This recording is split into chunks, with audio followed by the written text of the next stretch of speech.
新 iPhone 下週3出場，估計炒高1000蚊。機都開埋咯，新一代 iPhone 終於正式登場啦！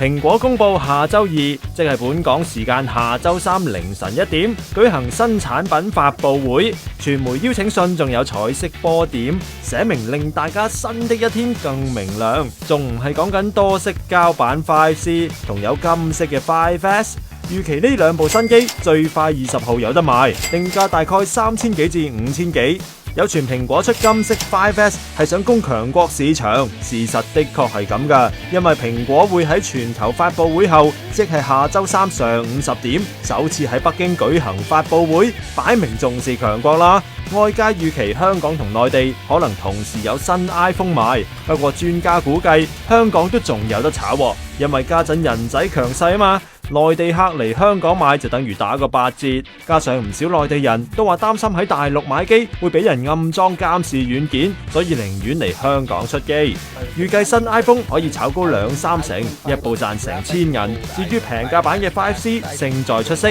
有潛力搶走 Samsung 客㗎。